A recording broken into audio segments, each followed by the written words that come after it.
Hello, everyone, and welcome. I'm Gilda Evans, bringing you the Autism Resource Podcast. This podcast and the ARP website are your one-stop knowledge and resource base for autism and much more. I'm very pleased to have Casey Von Stein join me as my guest today. Casey, also known as Miss Freddy, is a certified professional photo organizer. After 10 years as a professional photographer, she realized that what people really need was help organizing and enjoying their photos. She offers remote organizing services for clients worldwide and self-paced online courses for those who want to tackle their photo organizing on their own. Welcome, Casey, and thanks so much for taking time to join me and discuss the work that you do. I'm so glad to be here. Thanks for having me. So, to get us started, can you explain what a photo manager does for those who may not be familiar? And also, out of curiosity, what's the story behind your business name?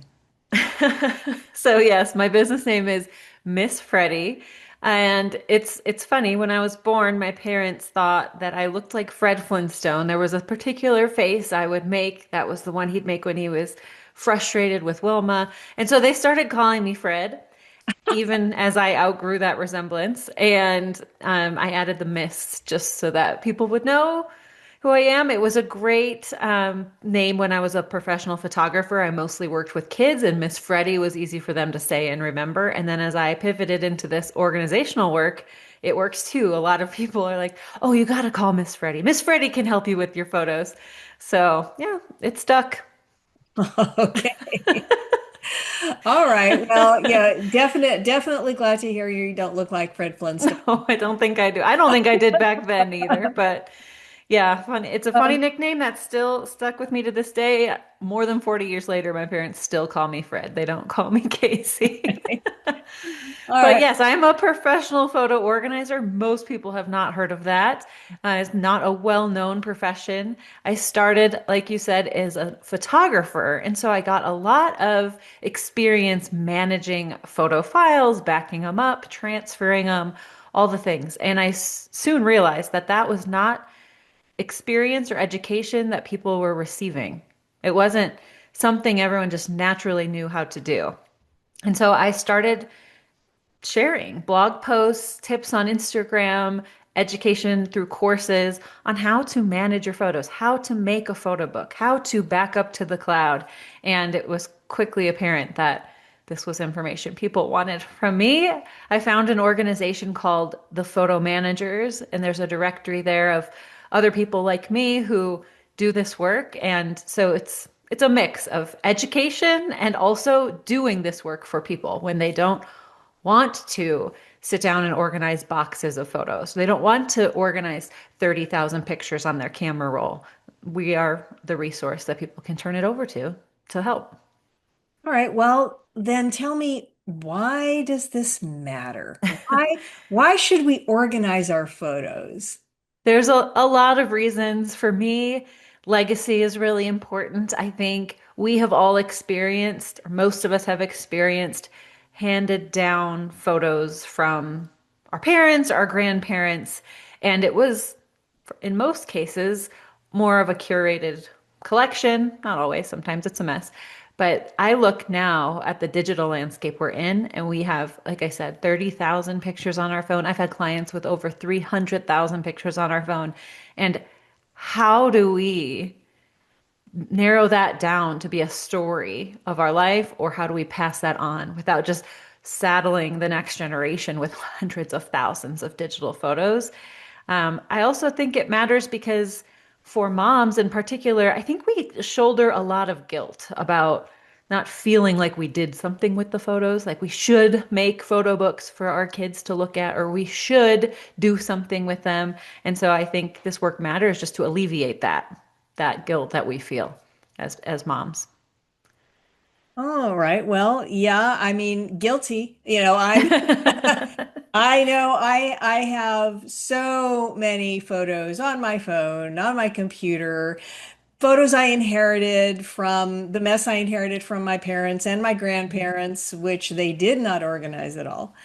Okay. Um, and I know that many of our listeners, as I do, feel overwhelmed by the sheer Uh-huh. number of digital photos, old-fashioned paper photos, and everything else that we've accumulated and we have stored in boxes and boxes and boxes in our garage and elsewhere. Uh-huh. So what's the first step that you recommend for someone who's looking to regain control of this whole mess, photo Yes. library and everything else? The first step I would say would be to just give yourself some grace that it isn't really your fault that you have this mess because we weren't taught. Grandma didn't pass you down a recipe card with handwritten instructions on how to manage your digital photo life. Your grandma had never even heard of the cloud. And in my lifetime and your lifetime, we've seen an insane transformation in technology, right? We had slides and negatives and then photos, and then the digital revolution came, but that was CDs and different services, maybe like Kodak or Flickr or Shutterfly. Now we have Google Photos, Apple Photos. And so naturally, we have photos all over the place because technology changed so rapidly in our time frame. So the first thing I would say would be give yourself some grace that, whoa, that was a lot. And it's okay that we have a little bit of a mess to deal with.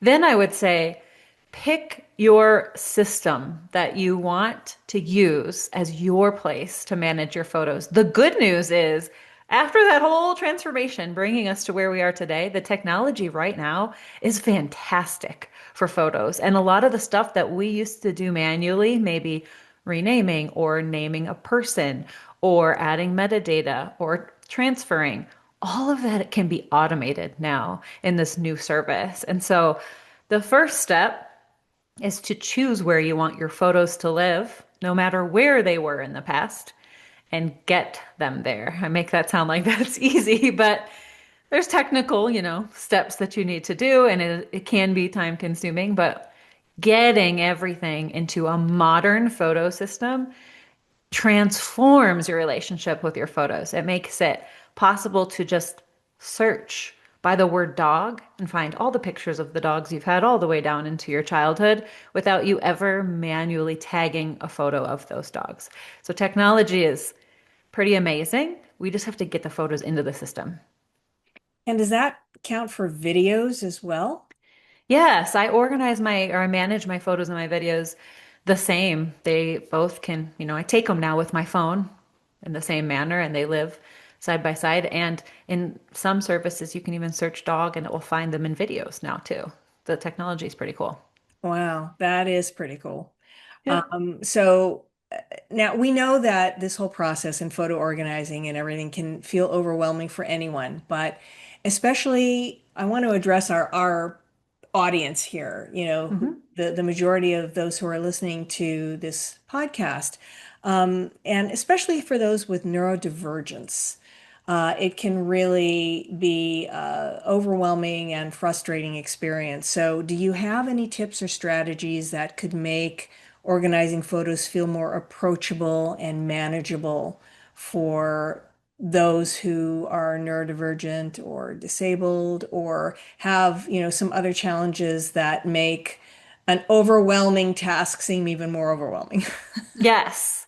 Well, as I said before, there are resources to help. And so if you are in a position looking at this project thinking, there's no way, or I have no interest, then this is something you can hand over to a photo manager, such as myself, to help. You could learn more about my services at missfreddy.com, or you can go to thephotomanagers.com and see if there's someone local to you. I work with people all over the world. You don't have to be local, but there are lots of people who do what I do, who could help in various ways. But if this is something that you do want to tackle yourself, my advice would be to lean on a course or an educator that can teach you the steps because I know how it goes where you maybe hyper focus on something and you research down all the rabbit holes to learn all the things and you end up not making progress on this because there's so many options out there and which one's the best for you and you kind of researched them instead of making progress on what the project was. And so it helps to find a course. My course is called the Backup Boot Camp, and it has tutorials for, okay, if I'm picking Apple Photos as the place I want to put my pictures, here are the steps I follow. Or if I'm picking Google Photos, here are the steps I follow. And the first lesson is here's what all these services are and how you pick the one for you, right? So I think having a path to follow really helps. Also, having a course on your side makes it so that you can start and stop because you're going to need to take breaks. This work takes a long time. Life is going to get in the way. And so having a course where you can kind of pick up and start where I'm on this lesson really helps you get through it. Another tip that doesn't require any course or anything is to just make it smaller, a micro habit that you can incorporate somewhere in your day that people love. When I share this, is called the daily delete.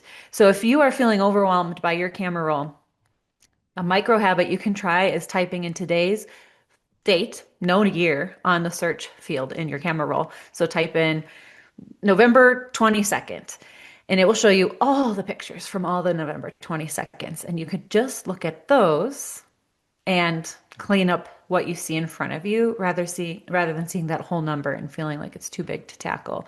The advantage of this daily delete is it's really fun. It sounds terrible, like I'm going to be deleting trash, but what's happening is there were great memories on that November 22nd that were just everyday memories that you've forgotten. And so by spending time in those search results, you get this glimpse of these great memories, and then you get to clean up a little bit of trash. And so it's a micro habit that really can fit into little pockets in your day that is rewarding in multiple ways. So that is something that a lot of people with neurodivergence or not, neurotypical, all seem to enjoy. I like that. I like that idea very much. I just might start doing that myself. Yeah, try it tonight. I like to pair it with like that moment where we sit down and we're like, what, do you guys want to watch something on TV? I usually will pull out my phone, search today's date while they're trying to figure out what we're going to watch. And then I clean it up. Initially, it'll take you a little while. It's a muscle that you haven't strengthened, but soon you'll get much better at making those decisions because you're in the habit of reviewing and deleting. All right. Well, at this point, is there anything that I haven't asked you that you would like to bring up and share? And, what do you think is the most important takeaway for our listeners from our conversation? I think earlier I mentioned the idea of legacy or curating. Like, how do we not just pass along 100,000 digital files? I think the concept of albums, which is a more modern way of managing photos in various photo services, is a great way to start curating your work. So I, for example, have best of albums. I have one for each of my kids. I have one for the dog. I have one for our family photos. And periodically, if I get a great photo of the dog or my kids or myself, I select it and add it to the best of album. So that's where we can start curating some way to delineate these are the really good photos. If something happened to me, I would want to make sure that these albums were shared with somebody else.